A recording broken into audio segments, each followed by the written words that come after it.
बिस्मिल्लाहिर्रहमानिर्रहीम। अस्सलामु अलैकुम रहमतुल्लाहि व बरकातुहू। मैं आमिर शहजाद हूँ और आप देख रहे हैं मेरा यूट्यूब चैनल।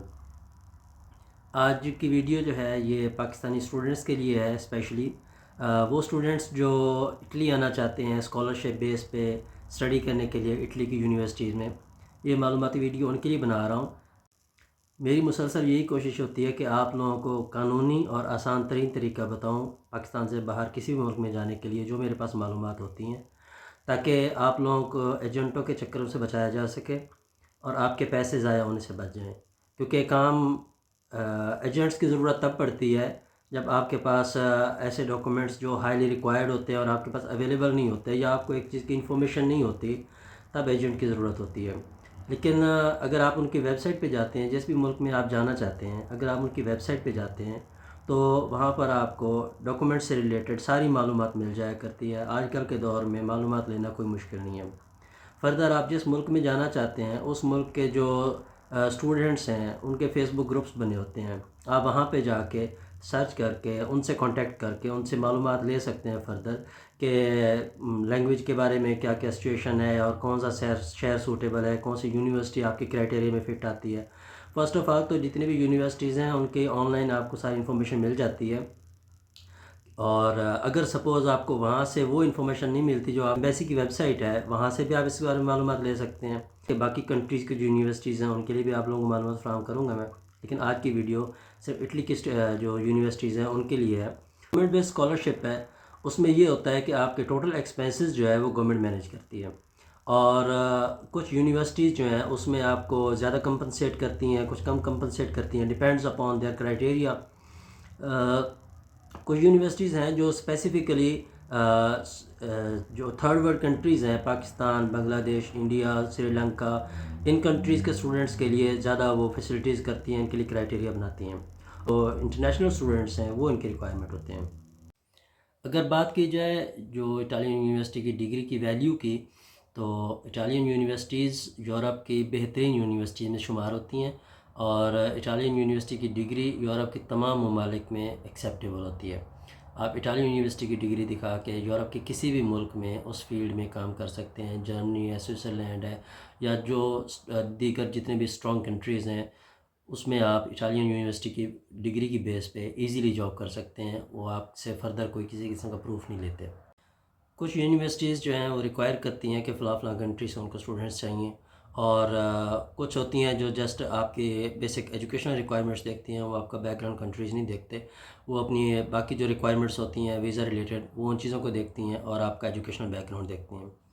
तो अगर यूनिवर्सिटीज़ की बात की जाए तो अभी हम चलते हैं वेबसाइट पे और आपको बताते हैं कि कौन कौन सी यहाँ पर टॉप रैंकिंग यूनिवर्सिटीज़ हैं। एक तो है यूनिवर्सिटी ऑफ पादोवा, उसके बाद है यूनिवर्सिटी ऑफ बोलोनिया, उसके बाद ला सपियांसा यूनिवर्सिटी ऑफ रोम, फिर यूनिवर्सिटी ऑफ मिलान है, ये यूनिवर्सिटी ये बैचलर्स डिग्री के लिए है। फिर स्कूला नॉर्माले सुपेरियोरे दी पिज़ा, ये भी रोम के जोन में आ जाता है और वेटिकन सिटी साइड पे आता है ये। उसके बाद ह्यूमैनिटीज़ यूनिवर्सिटी। तो अंडर ग्रेजुएट प्रोग्राम की बात की जाए तो उसमें काफ़ी लंबी लिस्ट है, अप्रॉक्सीमेटली 15-20 यूनिवर्सिटीज़ हैं। आपको नाम बता देता हूँ, फर्दर डिटेल्स जो है वो आप लोग उससे उनकी वेबसाइट से भी चेक कर सकते हैं, गूगल से। और मैं उनके नाम जो है वो डिस्क्रिप्शन में भी दे दूँगा, और जो जो लिंक्स इसके लिए रिलेटेड हैं वो भी आप लोगों को मैं डिस्क्रिप्शन में प्रोवाइड कर दूँगा, ताकि आप लोगों को इसको सर्च करने में आसानी हो। तो यूनिवर्सिटी ऑफ मिलान है जो अंडर ग्रेजुएट प्रोग्राम्स के लिए है, और यूनिवर्सिटी ऑफ वेनिस को फस्कारी ये है। यूनिवर्सिटी ऑफ तुरीन, ये इटालियन में तुरीनो कहते हैं और सिटी का नाम जो है। और ला सपियांसा यूनिवर्सिटी ऑफ रोम, जिसका पहले जिक्र आया है। University of Padova, University of Bologna, और यूनिवर्सिटी ऑफ त्रिएस्ते। उसके बाद University of Parma, University of Trento, University of Siena, Luigi Vanvitelli University of Naples. उसके बाद यूनिवर्सिटी ऑफ फ्लोरेंस और नाबा आर्ट एकेडमी और बोक्कोनी यूनिवर्सिटी। ये यूनिवर्सिटीज़ हैं जो अंडर ग्रेजुएट प्रोग्राम्स के लिए हैं। और उसके बाद मेडिकल बेसिस पे जो स्टूडेंट्स स्टडी करना चाहते हैं मेडिकल एजुकेशन इंग्लिश लैंग्वेज में, उनके लिए जो इटली में यूनिवर्सिटीज़ हैं वो भी काफ़ी सारी हैं। वो भी उनमें तकरीबन ये जो यूनिवर्सिटीज़ मैंने आपको बताई हैं इनमें भी उनके प्रोग्राम्स हैं, और उसके अलावा दीगर यूनिवर्सिटीज़ भी हैं। बारी में है और मेसीना में है। इसके अलावा रोम में भी एक यूनिवर्सिटी है जो मेडिकल रिलेटेड जो एजुकेशन है वो प्रोवाइड करते हैं। और आर्किटेक्चर रिलेटेड जो एजुकेशन है उसके भी इनके पास काफ़ी सारी हैं। पॉलीटेक्निको दी मिलानो है, पॉलीटेक्निको दी टोरिनो है, ये और इसके अलावा वेनिस में भी है, रोम में भी है। और ये सारी जो है ये तकरीबन प्राइवेट यूनिवर्सिटीज़ हैं जो इंजीनियरिंग से रिलेटेड, आर्किटेक्चर एजुकेशन से रिलेटेड एजुकेशन फ्राहम करते हैं। स्टडी वीज़ा के लिए दो वीज़ाज़ होते हैं, एक सी टाइप होता है और एक डी टाइप होता है। जो सी टाइप वीज़ा है वो होता है 90 दिन से कम के लिए, मैक्सिमम उसका जो टेन्योर होता है वो 90 दिन होता है। 90 दिन के बाद वो वीज़ा एक्सपायर हो जाता है। ये होता है इसके लिए जिसके हम शॉर्ट कोर्स कह लें, शॉर्ट स्टे वीज़ा होता है ये। और अगर आपका एजुकेशन प्रोग्राम लंबा है, साल 2 साल 3 साल का है, तो उसके लिए फिर डी टाइप वीज़ा लगता है। और जो डी टाइप वीज़ा होता है ये 90 दिन से अबव के लिए होता है। तो जो सी टाइप वीज़ा है उसकी फ़ीस है तकरीबन 13 से 14,000 रुपये। और जो डी टाइप वीज़ा है उसकी फ़ीस है 8,650, जो इस टाइम करंट चल रही है इटालियन एम्बेसी इस्लामाबाद की तरफ से। 8,650 रुपये डी टाइप वीज़ा की फ़ीस है और 13,830 रुपये सी टाइप वीज़ा की फ़ीस है। आप राउंड फिगर कर लें कि 10,000 डी टाइप वीज़ा की फ़ीस है और 15,000 सी टाइप वीज़ा की फ़ीस है। इसके अलावा आपका जो ट्रांसलेशन का ख़र्चा है वो होना है, और आपका जो ट्रैवलिंग का ख़र्चा है वो होना है, और टिकट वगैरह का ख़र्चा होना है। तो अगर आप लीगल तरीके से आना चाहते हैं और सारे अपने डॉक्यूमेंट्स आप ख़ुद प्रिपेयर करते हैं तो आपका जो ख़र्चा है वो बहुत कम हो जाता है। अगर आप किसी एजेंट को इन्वॉल्व करते हैं तो आपका ख़र्चा लाखों में चला जाएगा। और अगर सारा कुछ आप ख़ुद करते हैं, जो डेफ़िनेटली आप कर सकते हैं, बस कॉन्फिडेंस होना चाहिए। कुछ भी ऐसा नहीं है, ये कोई खुदा न खास्ता इलीगल काम नहीं है कि आप एजेंट के बगैर नहीं कर सकते। ठीक है, एजेंट ने भी वही करना है। मैंने री एंट्री वीज़ा के लिए फ़ॉर्म सबमिट करवाना था। अब मैंने जिस एजेंट से भी बात की उन्होंने कहा जी जस्ट फॉर्म फिलअप करने के आपसे इतने पैसे लेंगे। किसी ने ज़्यादा मांगे, किसी ने कम मांगे। अब वो जो फॉर्म था वो मैंने खुद ही फिलअप कर लिया। कोई ऐसा वो कॉम्प्लिकेशंस नहीं थी, कोई ऐसा वो इंग्लिश में फॉर्म था, इटालियन लैंग्वेज भी थी उसमें और इंग्लिश भी थी। मैं ज़िंदगी में फ़र्स्ट टाइम कर रहा था क्योंकि मेरे किसी भी जानने वाले के साथ ऐसा कोई इशू पहले आया नहीं था, किसी को आइडिया भी नहीं था। तो फॉर्म फिलअप कर दिया और हो गया, किसी किस्म का कोई इशू नहीं हुआ। आगे जो अंदर होते हैं वो भी आपके इस मामले में सपोर्ट करते हैं। जब आप एम्बेसी में जाते हैं, अगर आपको किसी कॉलम की समझ नहीं आ रही और आप उसको खाली छोड़ देते हैं, आप जब वहाँ अंदर जाते हैं तो जाते साथ ही आपका ना इंटरव्यू स्टार्ट हो जाता है ना सबमिशन होती है। बहुत सारे स्टूडेंट्स वहाँ वेटिंग हॉल में होते हैं बाहर, आप उनके साथ भी डिस्कस कर सकते हैं। आप उन्हें अपना फॉर्म दिखा सकते हैं कि जी मुझे यहाँ से समझ नहीं आ रही थी। और बेहतर है कि जब आप अप्लाई करने जाते हैं तो आप अपने साथ चीज़ें एक्स्ट्रा लेके जाएं। फॉर्म जो है वो आप 2-3 पोर्शंस, 2-3 कॉपीज़ लेके जाएं। उसका फ़ायदा ये होता है कि अगर आपने बाई मिस्टेक या फ़िलअप करते हुए मिस्टेक हो जाती है, या बाई मिस्टेक आप गलत लिख देते हैं, जहाँ कुछ और लिखना था वहाँ कुछ और लिख देते हैं, तो जब आप वहाँ पर अपने जो आपको फेलोज़ मिलते हैं आप उनके साथ डिस्कस करते हैं और आपको आइडिया होता है कि यहाँ मिस्टेक है, तो करेक्शन करने की ऑप्शन नहीं होती, उसको रीराइट करने की ऑप्शन नहीं होती। तो बेहतर यही होता है कि आपके पास एक्स्ट्रा फॉर्म्स हों जिनको आप रीफ़िल कर सकें। और प्लस अगर किसी स्टूडेंट से आपको कोई गाइडलाइन नहीं मिलती तो भी कोई ऐसा मेजर इशू नहीं है। जब आप अंदर जाते हैं सबमिशन के लिए तब आप उनको फॉर्म देते हैं और बता देते हैं कि सर जो जो मेरी समझ में आया मैंने फ़िलअप कर दिया है, यहाँ यहाँ मुझे समझ नहीं आया था उसको मैंने एम्प्टी छोड़ दिया, प्लीज़ गाइड कर दें यहाँ पर मैंने क्या लिखना है। ठीक है ना?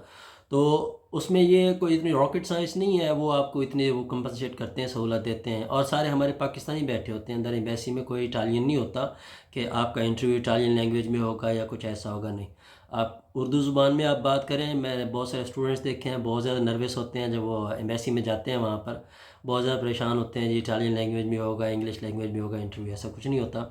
वो जस्ट आपसे एक डॉक्यूमेंटल रिलेटेड इंटरव्यू होता है आपका, और उसमें वो कोई आपका ना तो आपसे कोई एमसीक्यूज़ किए जाते हैं, ना आपको कोई एक्सरसाइज वगैरह करवाई जाती हैं। बस सिंपली आपसे जो आपने डॉक्यूमेंट्स प्रोवाइड किए हैं उनको क्रॉस चेक करने के लिए आपसे सवालात किए जाते हैं। कौन सी यूनिवर्सिटी में पढ़ने जा रहे हैं, कौन से शहर में है, और ख़र्चे कैसे मैनेज करेंगे, और आपका सीजीपीए क्या है। इस तरह की जो इन्फॉर्मेशन है, just to cross check that you know all what is written in your form, ताकि आपको ये वो एक तरह से ये आप कॉन्फिडेंस लेवल चेक करना चाहते होते हैं कि आपके पास सारी इन्फॉर्मेशन जो आपने लिखी हुई है वो करेक्ट है, या आपने अपनी जो आपकी नॉलेज में उससे ज़्यादा लिखी है अप्रूवल लेने के लिए। ठीक है। उसके बाद आपने जो है जहाँ तक अपॉइंटमेंट की बात है, जब आप प्रोग्राम बनाते हैं, आपका इरादा होता है, आप पहले मालूमात लेते हैं। जो गवर्नमेंट यूनिवर्सिटीज़ हैं उनका जनवरी फरवरी में स्टार्ट होता है एडमिशन का प्रोसेस। आप उसमें तब अप्लाई कर सकते हैं। वैसे जब आपको जो यूनिवर्सिटी आपके रिक्वायरमेंट्स के हिसाब से सूटेबल होती है, आप उसकी वेबसाइट पे जाते हैं, आपको वहाँ पर पूरी मालूमात मिल जाती है कि उनका एडमिशन ओपन सीज़न कौन सा है और फॉरेन स्टूडेंट्स के लिए रिक्वायरमेंट्स क्या क्या हैं और वो फॉरेन स्टूडेंट्स को सहूलियात क्या क्या देती हैं। क्योंकि बहुत सारी यूनिवर्सिटीज़ हैं जो आपको रिहाइश भी देती हैं, आपको कैंटीन के एक्सपेंसेस भी देती हैं, प्लस पॉकेट मनी भी देती हैं, प्लस आपके लिए ट्रांसपोर्ट वगैरह का भी सारा कुछ जो है वो आपको वो इंक्लूड करके देते हैं। और कुछ ऐसी होती हैं जो कुछ बेसिक चीज़ें देती हैं और कुछ बेसिक चीज़ें आपने खुद अरेंज करनी होती हैं। तो ये है, जब आप उनकी वेबसाइट पे जाते हैं तो वहाँ से आपको इसके बारे में फ़र्दर डिटेल से इन्फॉर्मेशन मिल जाती है। क्योंकि अगर हर यूनिवर्सिटी की डिटेल से इन्फॉर्मेशन जहाँ वीडियो में देने लग जाए तो एक यूनिवर्सिटी के बारे में एक वीडियो भी कम पड़ जाएगी, बहुत लेंथी हो जाएगी, बहुत बोरिंग हो जाएगी। इसलिए जो शॉर्ट शॉर्ट इंपॉर्टेंट इन्फॉर्मेशन है वो मैं आप लोगों को दे रहा हूँ। फ़र्दर आप लोगों को जो भी इन्फॉर्मेशन चाहिए होती है वो मैं आप लोगों को डिस्क्रिप्शन में उसके दे दूंगा, नाम वगैरह भी दे दूंगा गूगल सर्च के लिए। तो वेबसाइट पे आपने जाना है, आपने उसके लिए अपॉइंटमेंट के लिए, ठीक है। और जब आपको अपॉइंटमेंट के लिए रिस्पॉन्स मिलता है तो आप उनसे रिक्वायरमेंट्स भी पूछ लेते हैं। साथ ही जो आप ईमेल भेजते हैं उनको अपॉइंटमेंट के लिए, उसमें आप उनसे रिक्वायरमेंट भी पूछ लेते हैं कि डॉक्यूमेंट्स क्या क्या प्रिपेयर करने हैं। और जब आपको वो फर्स्ट अपॉइंटमेंट देते हैं तो अमूमन आपके पूछे बगैर ही वो आपको अटैचमेंट में सारे रिक्वायरमेंट्स दे देते हैं कि कौन कौन से डॉक्यूमेंट्स आपने डायरेक्ट लेके आने हैं, कौन कौन से डॉक्यूमेंट्स आपने ट्रांसलेट करवा के लेके आने हैं, कौन कौन से डॉक्यूमेंट्स आपने फ़ॉरेन ऑफिस से अटेस्ट करवाने हैं। ये सारी चीज़ें वो आपको एक लिस्ट बना के दे देते हैं। और एक चीज़ का आप लोगों ने हमेशा ख्याल रखना है कि जिस सीक्वेंस से आपके पास लिस्ट में डॉक्यूमेंट्स हैं, आपने फ़ाइल में उसी सीक्वेंस से डॉक्यूमेंट्स रखने हैं, वरना ऑफिसर्स बहुत ज़्यादा इरीटेट होते हैं। आपका फ़र्स्ट इंप्रेशन ही आपका लास्ट इंप्रेशन है। मैंने वहाँ बहुत सारे ऐसे स्टूडेंट्स देखे हैं जिनके साथ वो आगे थोड़ा वो कर रहे थे, तलख हो रहे होते हैं। बेसिक वजह यही होती है कि शफलिंग बहुत ज़्यादा होती है डॉक्यूमेंट्स में। उनको जो है वो फ़र्स्ट पेज लास्ट में जाके मिलता है, सेकंड पेज जो है वो फर्स्ट पे आया पड़ा होता है, तो उनको बहुत ज़्यादा कन्फ्यूजन होना शुरू हो जाती है उस वजह से। तो आप डॉक्यूमेंट्स की एक तरतीब ऑलरेडी बना के जाएं ताकि आप कॉन्फिडेंट हों और अगले बंदे के ऊपर आपका एक पॉजिटिव इंप्रेशन जाए, जिसके जब आपका इंप्रेशन अच्छा होगा आपसे सवालात भी कम होंगे और आपका एक पॉजिटिव इम्पैक्ट पड़ेगा, जिसकी वजह से आपका वीज़ा अप्रूवल भी आसान होगा, ठीक है। तो आपने जो है वेबसाइट पे जाके अपने अपॉइंटमेंट के लिए ईमेल एड्रेस पे अप्लाई करना है और अपनी वीज़ा टाइप जो है वो चूज़ करनी है कि आप सी टाइप वीज़ा में लेना चाहते हैं या डी टाइप में वीज़ा में ट्राई करना चाहते हैं, ठीक है। तो जब आपको बुलाते हैं तब आप अपने जितने भी वो डॉक्यूमेंट्स हैं सारे के सारे अपने साथ लेके जाएं। कुछ एक्स्ट्रा डॉक्यूमेंट जो आपके जहन में आ रहे हैं कि आपकी नज़र से गुजरे हैं, आप सोचते हैं पता नहीं इसकी ज़रूरत होगी या नहीं, एहतियातन साथ रख लिया करें, क्योंकि कब कौन से डॉक्यूमेंट की ज़रूरत पड़ जाए कोई आइडिया नहीं होता, ठीक है। और आपकी जो यही बेसिक चीज़ें हैं, बाकी इसमें कुछ ऐसा नहीं होता जो एजेंट से रिलेटेड हो। मैं आप लोगों को दोबारा कहूँगा कि एजेंट से जितना हो सके बचें, कोशिश करें आप अपना काम अपने हाथों से अपने तरीके से खुद कर सकें। हाँ, जहाँ पर आपको एजेंट के बगैर गुजारा नहीं होता, सम टाइम ऐसा होता है कि जी आपको आगे अकोमोडेशन में इशू आ रहा है या आपको आगे के लिए कोई इस तरह का पेपर चाहिए जो आप पाकिस्तान से बैठ के अवेल नहीं कर सकते, तब आपको एजेंट की ज़रूरत पड़ती है कि उनके कॉन्टैक्ट्स हैं, उनके सोर्सेज हैं और आपकी फ़ीस दे के आप वो डॉक्यूमेंट अवेल कर सकते हैं, ठीक है। वरना आप कोशिश ये करें कि आपको ज़रूरत ना पड़े एजेंट के इन्वॉल्व करने की और सारा काम आप अपने तौर पे कर सकें। जितना काम अपने तौर पे कर सकेंगे उतना एक तो आपका कॉन्फिडेंस लेवल बिल्टअप होगा, आपको आइडिया हो गया आपने कौन कौन कौन से डॉक्यूमेंट्स कहाँ कहाँ से किस किस तरह से रेडी किए हैं। क्योंकि जब आपका इंटरव्यू होगा तो बहुत सारे ऐसे क्वेश्चंस भी हो सकते हैं और ऐसे डॉक्यूमेंट्स के बारे में जो आपके एजेंट ने प्रोवाइड किए हों लेकिन आपको आइडिया ना हो। इन दैट केस आप कंफ्यूज हो जाएंगे कि अपने कौन से डॉक्यूमेंट्स की बात कर रहे हैं, ठीक है।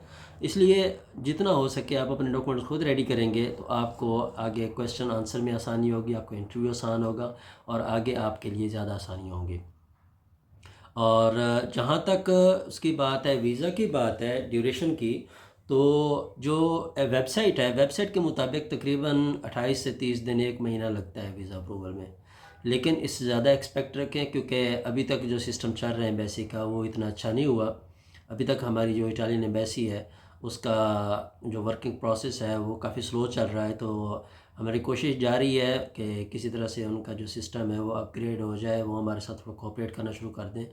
तो जब उनकी तरफ से कोई पॉजिटिव साइन होगा तब तो बहुत आसानी हो जाएगी। फ़िलहाल वेबसाइट की हद तक है कि 1 महीना लगता है, हकीकतन साल भी लग जाता है, ठीक है। तो वैसे अभी जनवरी में देर पड़ी है, जब जब तक जनवरी आएगी तब तक इंशाल्लाह बहुत हद तक उम्मीद है कि आप लोगों का ये जो वीज़ा प्रोसेस है वो बहुत ज़्यादा आसान हो चुका होगा। क्योंकि अगर एम्बेसी प्रॉपर तरीके से काम करना शुरू कर देती है तो आपको किसी भी एजेंट के पास जाने की ज़रूरत नहीं पड़ेगी। एजेंट आपकी जो एम्बेसी है वो आपको सारी मालूमात प्रॉपर तरीके से प्रोवाइड करेगी, और उनकी जो वेबसाइट है वो भी अपडेटेड होगी, फ्रेश इंफॉर्मेशन होगी, जो एम्बेसी की प्रेजेंट रिक्वायरमेंट्स होती हैं वो सब वहाँ पर रिटर्न होंगी। तो आपके लिए बहुत ज़्यादा आसानी हो जाएगी। तो आज के लिए इतना ही। उम्मीद करते हैं कि ये मालूमात आपको काफ़ी मुफीद साबित होंगी और ये वीडियो आपको पसंद आई होगी। तो अपने दोस्तों के साथ भी शेयर कीजिए। इंशाल्लाह नेक्स्ट वीडियो मुलाकात होगी। तब तक अपना बहुत ज़्यादा ख्याल रखिए। अल्लाह हाफ़िज़।